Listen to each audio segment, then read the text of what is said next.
Alright guys, so today we're going to be hearing from Majorkill about Commissars. This was requested by WolfFox32 back in, well, last week, about 10 days ago. Just judging by the thumbnail art, we got Caiaphas Cain, we got Ephrael Stern, and we got the man, the myth, the legend, Commissar Sebastian Yarg.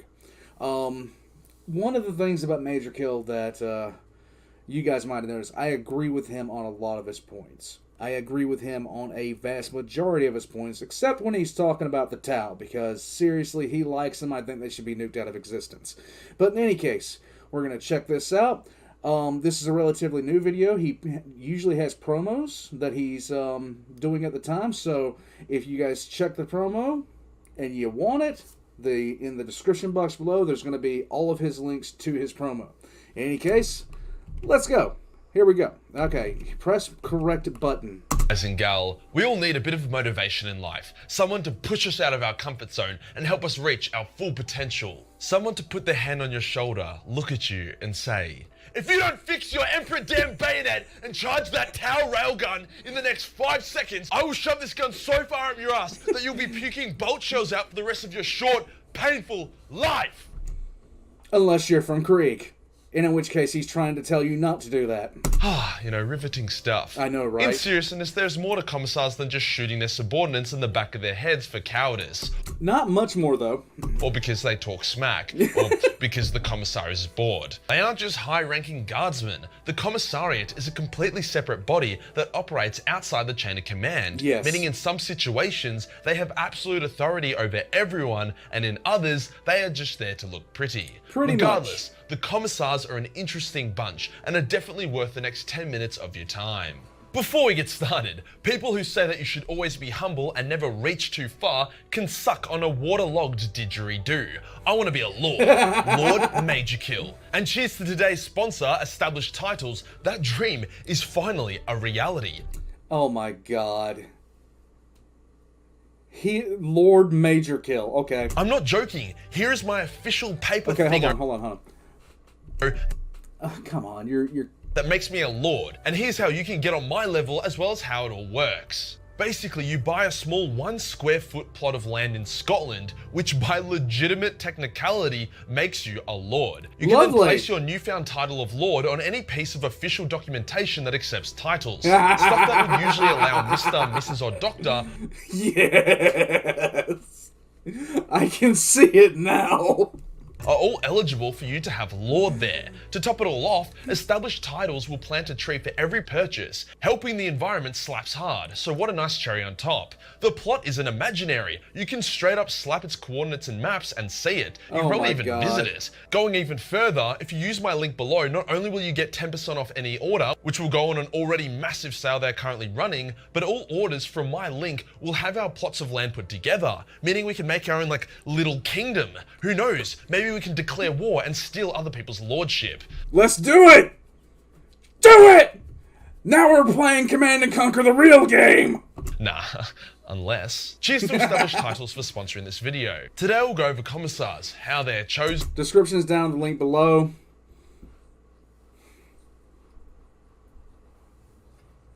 Description's down in the link below. I am not gonna be Lord Commissar Lord. I'm not doing it. I'm not doing it. Chosen and trained, what their purpose is, and how far their authority extends, before looking at some of the most famous examples of commissars. Let's get into it. Before we get into how a commissar is put together, where the fuck did they come from? And whose idea was it to start kablamming wavering troops?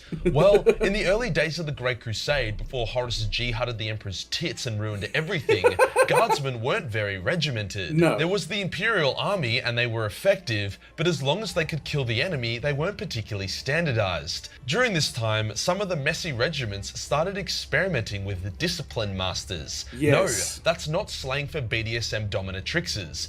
Although it is close.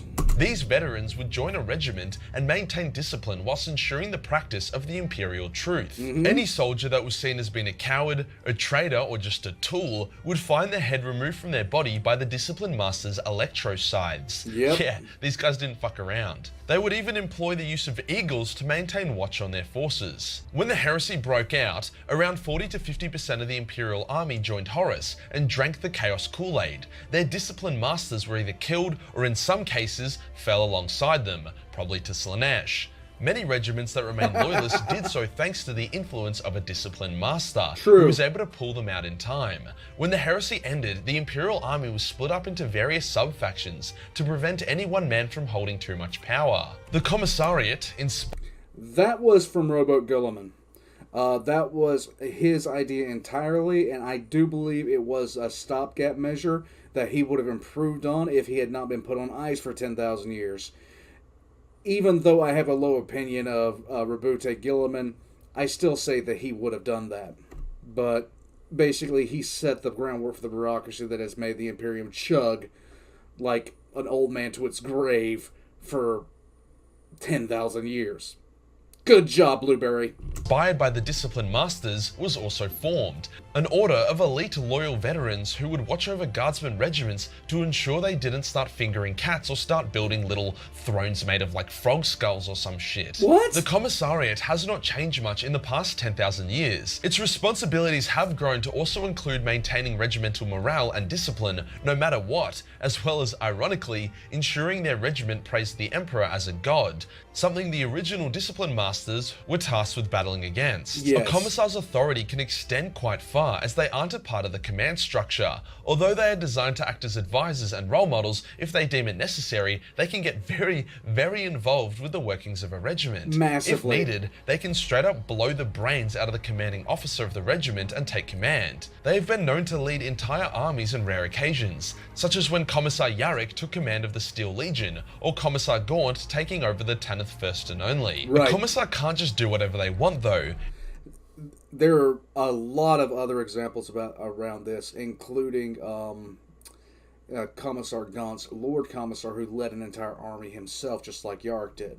If they just start shooting the men around them for a laugh, they will either get shot down themselves or restrained. They will then face a trial by the commissariat and likely severely punished. Yes. There was one commissar who lost his shit and had a mental breakdown. He randomly began executing the guardsmen around him and got tackled. As his punishment, he was stripped of rank and title and pumped full of combat stims while having his brain rewired. He was then used as slave muscle by Inquisitor Amberly Vale. In a similar vein, if a commissar is overzealous with his executions and punishments, yet doesn't break the official rules, it's very common for that commissar to find themselves the victim of friendly fire in the heat of battle. Yes. Commissar Kane specifically teaches his students to show restraint and mercy as a commissar for this very reason. In theory, a commissar can even override and execute a lord commander of an entire army, although unless the reason was very, very fucking good, they will cop a massive spanking afterwards. Whilst the Commissar's authority is absolute over the Imperial Army forces, they have zero authority over the Mechanicus, Adeptus Sororitas, or Adeptus Astartes, Right. despite the fact that they will sometimes be attached to an Astartes chapter for a time.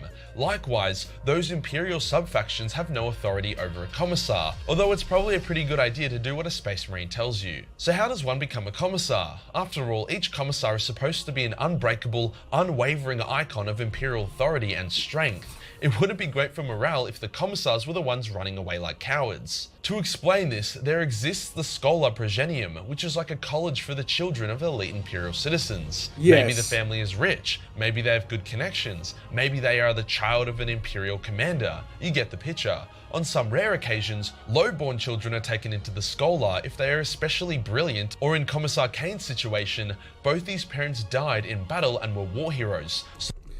We don't know who Commissar's parents were, but it is common if both of the parents were of the Imperial Guard that the child of the orphan of the parents would be taken to the Schola Progenium. But we don't know who Kane's parents actually were. In fact, nobody does. In fact, Amberly Vale actually said that it was something being looked into because They can't even track down which world he was from. So the orphaned Kane was taken in by the scholar as a thanks to his parents' sacrifice. From there, each student in the scholar is assigned to whatever sub-branch fits them best. This could be the Minitorum, the Administratum, Elite Stormtroopers, Junior Inquisitors, or the Commissariat. There are other potential options as well, but who cares about those? From there, the wannabe commissar becomes a cadet and is tutored by a fully fledged commissar. They will often experience numerous battles and life or death situations before eventually being inducted as a real life commissar, or more likely they'll just die. If a commissar cadet shows fear or cowardice on the battlefield, it instantly disqualifies them. And by disqualify, I mean they get shot in the brain. Yes. This is pretty rare though. Cadets are very zealous, having been raised and taught by the best from childhood. They often fight harder and better than elite veteran guardsmen. Just to reinforce this point, the Skull of Progenium is the same place that they pull some of the aspirants for the Sisters of Battle from. A cadet will have received years of sword fighting, firearms, tactics, and war training from the best in the Imperium before they turn 18, so it's no wonder why they all seem to be gigachads. From here, commissars can climb the rank to Colonel Commissar, Lord Commissar, even a Commissar Captain, but all these promotions are superficial and don't really change their level of authority. They're more so just ways to help confuse guardsmen under their care if a commissar does have to step in to show them how to clean their foreskins. Now let's suss out some of the best and well-known commissars. First up is my boy Commissar Caiaphas Kane. He'll get his own video soon as I'm currently finishing the final Kane book in the series, but to sum it up, this dude is actually one of the greatest heroes in the entire Imperium. Yes, he is. Downplays his antics and success, calls himself a coward, and pretends that he's just lucky, but in reality, this guy is a fucking beast. He's one of the greatest mortal swordsmen in the entire galaxy, able to duel with, taunt, and even outclass a Cornite berserker. He will charge headfirst into the most dangerous situations if that's what must be done to protect those under his command. He has saved billions of lives and even thwarted Abaddon himself, all with just the help of his chainsword, trusty las pistol, massive fucking biceps, even bigger balls, and most importantly of all, his ever-reliable aide Jurgen, who conveniently happens to be a blank.